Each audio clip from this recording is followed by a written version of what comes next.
I've got 2 cents to pay, mister. Can you scare the bad guys that troubles Mom? I've got 2 cents to pay. Can you scare the bad guys that troubles Mom? Most people pay me in blood. The ones who are desperate pay me in gold. But the most dangerous debt I ever recorded in my ledger was 2 copper coins from a girl who didn't know how to be afraid. The rain in Seoul doesn't wash away the sins of the city. It just makes the neon lights reflect off the blood on the pavement. I am Hyung. To the world, I am a logistics mogul. To the shadows, I am the chairman of the LHWI syndicate. My life is a series of calculated moves, cold stares, and the heavy weight of a silenced pistol tucked against my ribs. I don't believe in fate, and I certainly don't believe in kindness. But that night, on the last train heading toward the Han River, the world stopped spinning on its axis.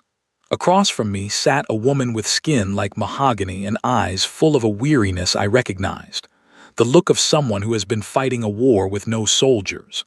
Beside her was a small girl, a crown of braids atop her head, holding a teddy bear like it was a shield. The girl looked at my tattoos, the ink crawling up my neck, the marks of a life spent in the dirt. She didn't flinch. She reached into a tiny, frayed pocket, pulled out 2 cents, and held them out to me with a hand that didn't shake. "I've got 2 cents to pay," she whispered, her voice a bell in the silence of the cabin. "Can you scare the bad guys that trouble Mom?" The mother, Rashiel, gasped, reaching for the child. But I didn't look at the mother. I looked at those 2 coins. In that moment, the chairman of the LHWI didn't see a child. He saw a contract that would change the soul of the city forever. Hello viewers, welcome to the family. Where are you watching from? Drop it in the comments so I can send you special regards. Now let's go deep into the story. The subway car hummed, a low-frequency vibration that rattled the windows against the backdrop of the Seoul skyline. Hyung didn't move. His hand, etched with the blackened ink of a dragon's tail, remained resting on his knee. He was used to being stared at, but usually those stares were filled with the sour scent of fear or the sharp edge of resentment. The little girl Maya took a step forward. Her white lace dress was spotless, a stark contrast to the grime of the late-night commute. She held the 2 coins out, her palms small and flat. "Maya, no," Rashiel whispered, her voice a mix of exhaustion and terror. She grabbed Maya's shoulder, pulling her back. Rashiel's eyes met Hyung for a split second. She saw the tailored suit, the razor-sharp haircut, and the man standing behind him, a silent shadow in a black coat named Deho. She knew exactly what kind of man Hyung was. You didn't live in the outskirts of the district without learning how to spot a predator. Hyung leaned forward. The movement was slow, deliberate, like a predator deciding whether to strike or observe. 2 cents, he said, his voice a deep, gravelly baritone that seemed to vibrate in the girl's chest. "That is a very specific price, little one." "It's all I have in my bank," Maya said, nodding toward her small plastic piggy bank peeking out of her mother's tote bag. "The men in the gray suits come to the house. They make Mom cry. They take the papers and say we have to go. They are bad. You look like you can scare them." Deho, standing behind Hyung, shifted uncomfortably. He expected the chairman to dismiss them, perhaps even offer a dry, cruel laugh. Instead, Hyung reached out. His large, tattooed hand hovered over Maya's. With a grace that defied his reputation, he picked up the 2 copper coins. "The contract is sealed," Hyung said. He didn't smile. A smile would have been a lie. "Tell me, Rashiel, if that is your name, who are these men in gray?" Rashiel pulled Maya into her lap, her knuckles white as she gripped her daughter. "It's nothing you need to be concerned with, sir. She's just a child. She doesn't understand." "I understand debts," Hyung replied, tucking the coins into his vest pocket. "And I understand that a woman of your background, running a logistics firm in the heart of my territory, shouldn't be riding the subway at 2:00 a.m. unless her assets have been frozen. You are the widow of Jae-hoon, aren't you? The engineer who developed the Aegis tracking algorithm." Rashiel froze. The air in the car turned cold. "How do you know that?" "I know everything that moves in this city," Hyung said, standing up as the train slowed for his stop. The men in gray aren't street thugs, are they? They are from the Beak-Do group. They don't want your money. They want the encryption keys your husband left behind. They are trying to bully a widow and a child out of a billion-dollar legacy. The doors hissed open. Hyung stepped onto the platform, but he paused, looking back over his shoulder. Rachel looked small in the oversized seat, her Afro-Korean daughter clinging to her. "The 2 cents have been paid," Hyung said. "Expect me tomorrow, and Rachel, don't bother locking the door. If I wanted to hurt you, a lock wouldn't stop me. But since I'm on the payroll now, I suggest you make tea."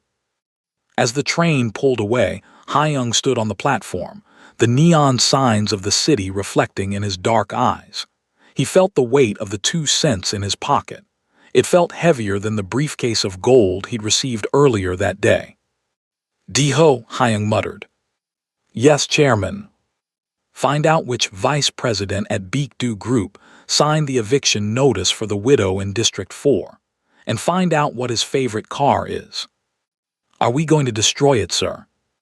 Hyung watched the tail lights of the train disappear into the tunnel. "No, we're going to buy the bank that holds his mortgage. I want him to know what it feels like to have the bad guys come for his home." The following morning, the sun rose over Seoul not with a glow, but with a harsh, clinical glare.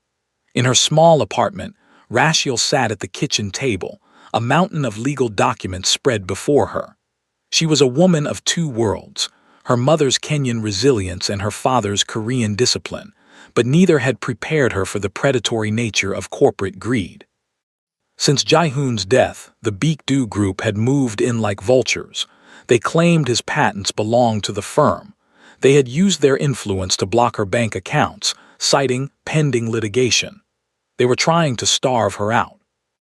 A knock at the door made her jump. It wasn't the heavy, rhythmic pounding of the debt collectors.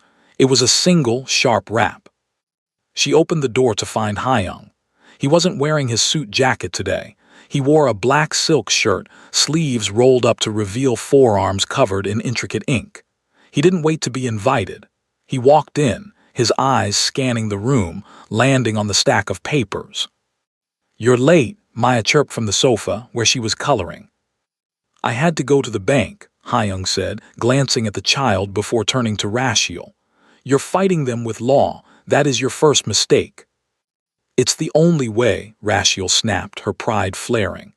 "I won't have you coming in here and breaking legs, Hyung. I know who you are.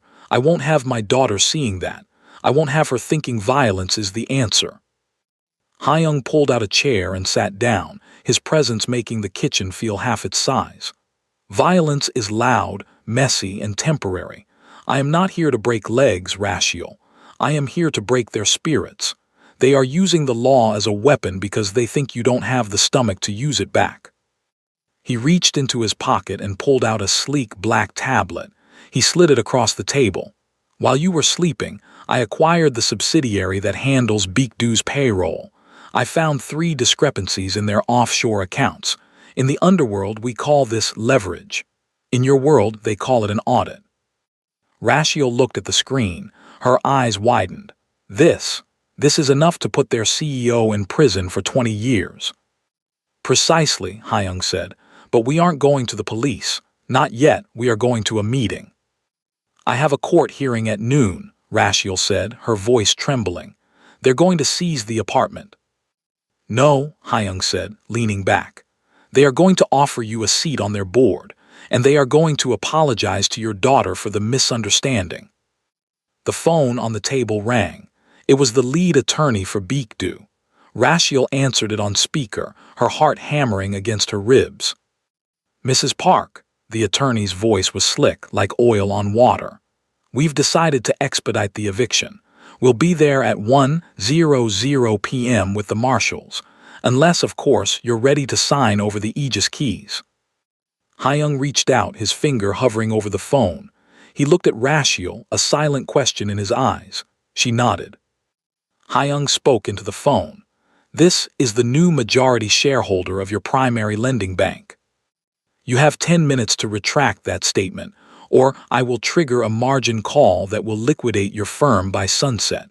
Do you recognize my voice, counselor?" There was a long, suffocating silence on the other end. Then the sound of a glass breaking. Chairman Hyung, I didn't realize this was your business.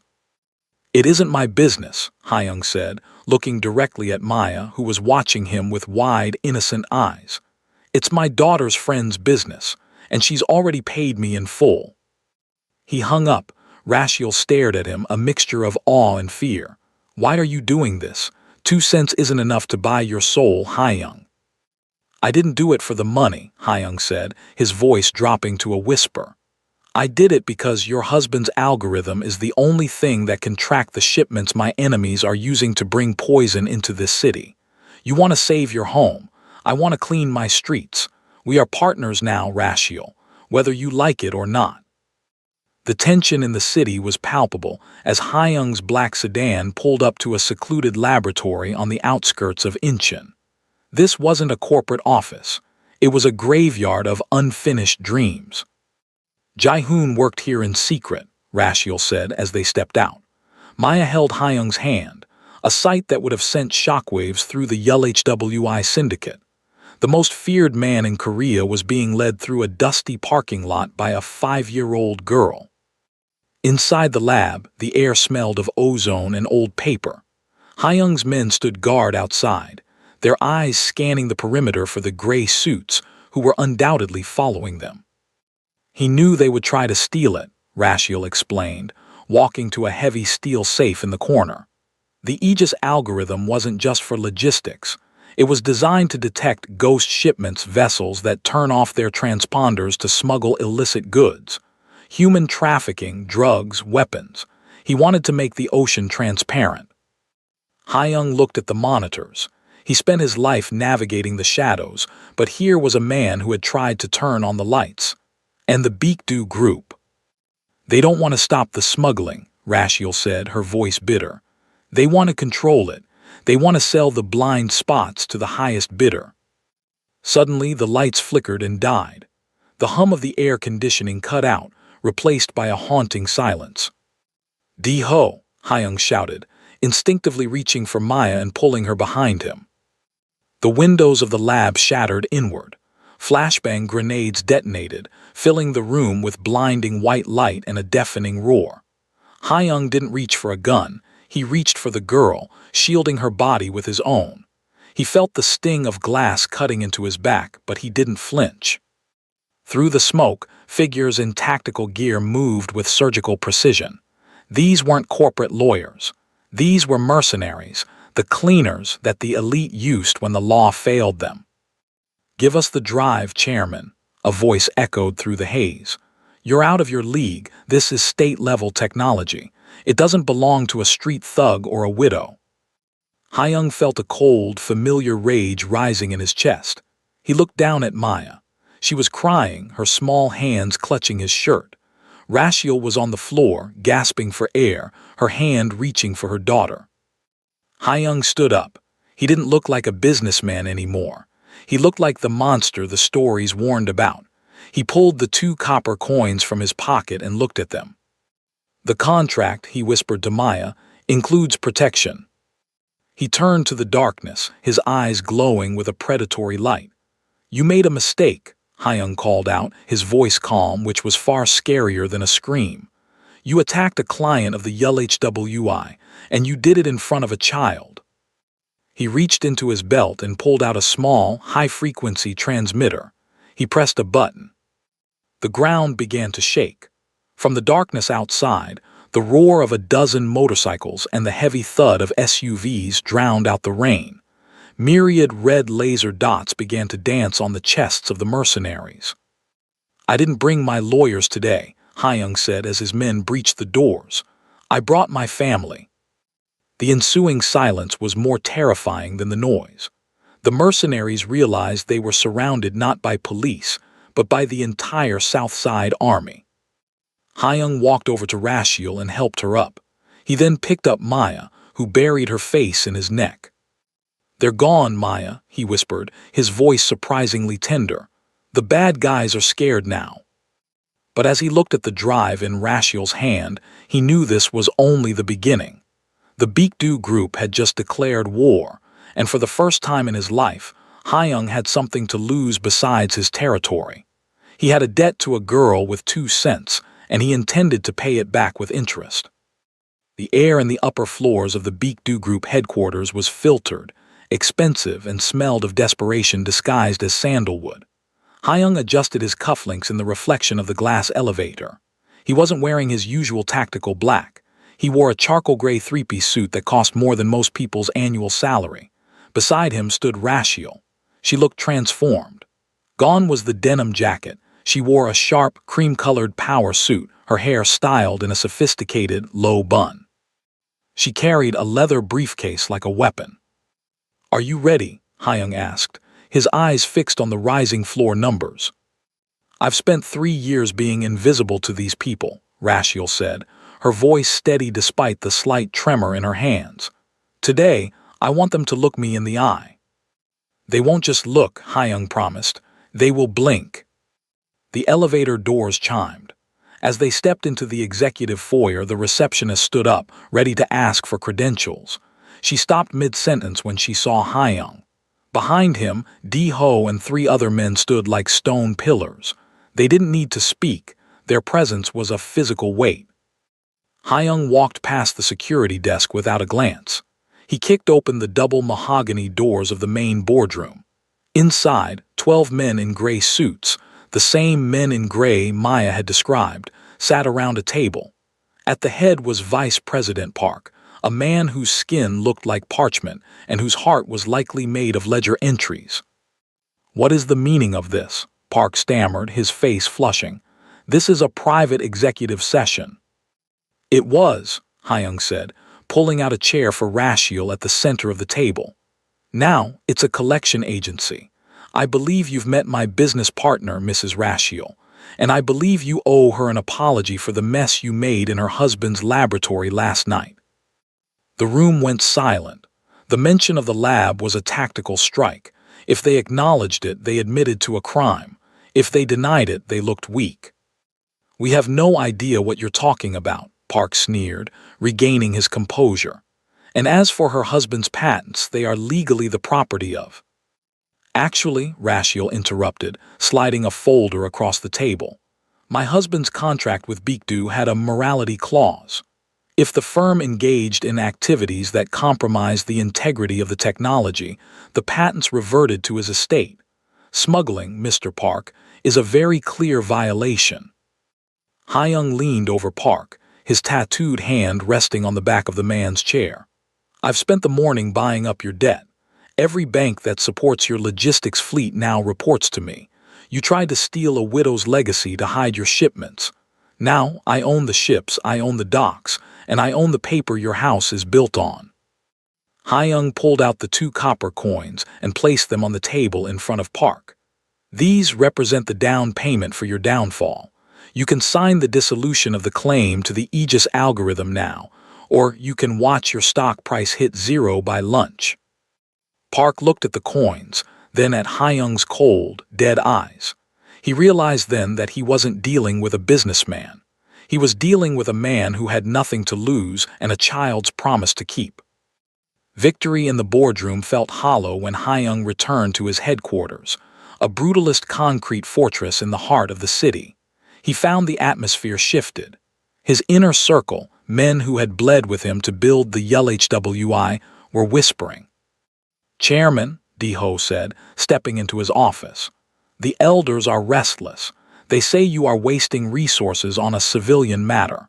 They say the Baekdu Group is a dangerous enemy to make over a few patents." Hyung stared out the window at the rain. "They think I'm soft because I'm protecting a child." "They think you've forgotten our purpose," D-Ho said quietly. "We are supposed to be invisible. Now, every news outlet is talking about the Mafia knight defending the Afro-Korean widow. It's bad for business." The betrayal came faster than Hyung expected, that evening. As he was leaving to check on Rachel and Maya, his own car was targeted. Not by Baekdu, but by his own men, a faction led by Sangwoo, his ambitious second-in-command. The hit happened in a narrow alleyway. A garbage truck blocked the path and 3 black sedans boxed them in. Hyung didn't panic. He checked his watch. "Diho, I have a dinner appointment with a 5-year-old. Clear the way." The gunfight was short and brutal. Hyung moved with the fluidity of a dancer and the lethality of a viper. He didn't use a gun. He used a tactical knife, disabling his attackers with terrifying precision. When he reached Sangwoo, who was hiding behind a car door, Hyung didn't kill him. He grabbed the man by the throat and pinned him against the cold metal. "You think my strength comes from fear. It comes from the fact that I finally have something worth fighting for. You took the elders' money to kill me. Tell them. The debt is cancelled, along with their lives." Hyung dropped Sangwoo and wiped his blade. He was covered in blood, his shirt ruined. He looked at his reflection in the car window. He looked like the monster he had always been. He realized he couldn't go to Rashiel's house like this. He couldn't let Maya see the price of her 2 cents. He sat on the curb in the rain, the 2 coins clinking in his pocket, feeling the weight of the world on his shoulders. He was caught between 2 lives, the one he was born into and the one a little girl had dared him to dream of. Rashiel found Hyung sitting on her doorstep an hour later. He had changed his clothes, but the scent of gunpowder and ozone still clung to him. He looked tired, a look she had never seen on the Iron Chairman. "They came for you, didn't they?" she asked softly, sitting down beside him. Maya was asleep inside, dreaming of teddy bears and coins.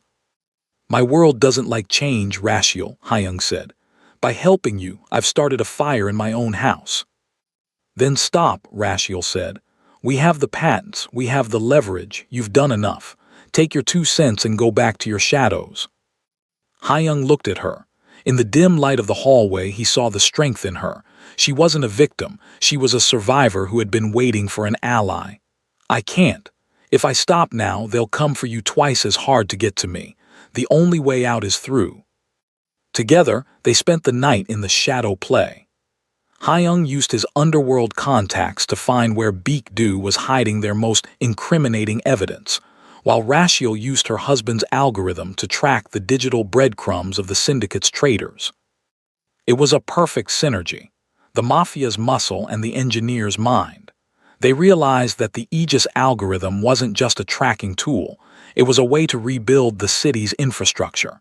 If they could integrate it into the port systems, they could eliminate smuggling entirely, forcing the syndicate to either go legitimate or starve. "You're planning to destroy your own empire," Rashiel realized, looking at the code on her screen. "I'm planning to evolve it," Hyung corrected. "I want to build something Maya can be proud of, something that doesn't require a man like me to protect it." As the sun began to peek over the horizon, they had a plan.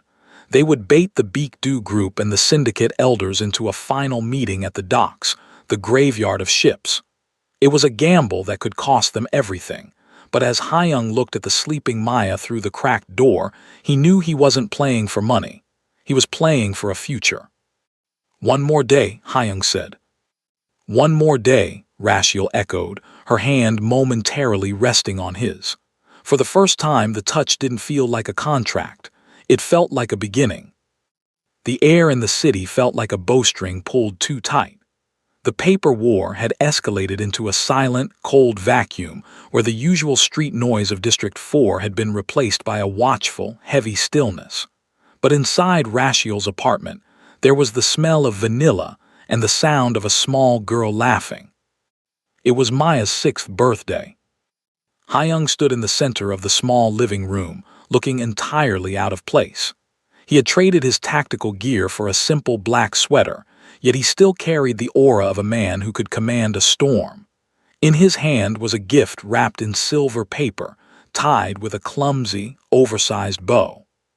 "You actually came," Rashiel said, wiping her hands on an apron as she emerged from the kitchen.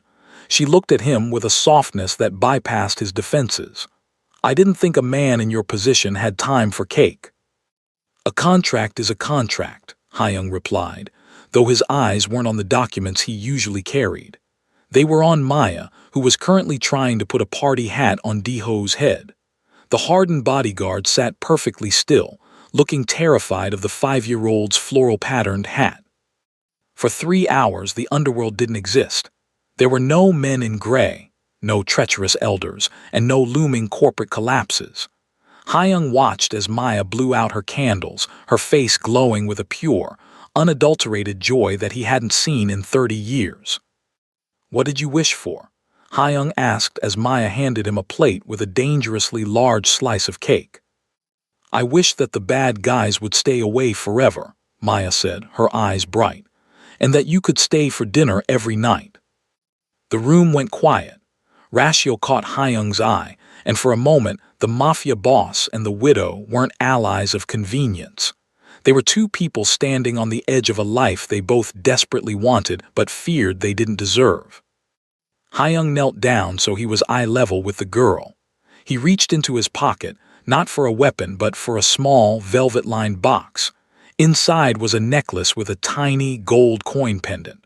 On the back, in elegant Korean and English script, was the word Aegis. "This is a special key, Maya," Hyung said quietly. "It represents the 2 cents you gave me. As long as you wear this, the bad guys can't see you. You'll be invisible to them, but you'll always be seen by me." As the evening wound down, Ratio walked Hyung to the door. "You're giving her a lot to live up to, Hyung. That necklace. It's the master hardware key for the algorithm, isn't it?" Hyung nodded. "The safest place for the heart of the empire is around the neck of the only person who doesn't want to use it for power. Tomorrow, we finish this. Tomorrow, I pay back the 2 cents with interest." He stepped into the hallway, the shadow of the chairman returning to his shoulders. He knew that the piece of the birthday party was the eye of the hurricane.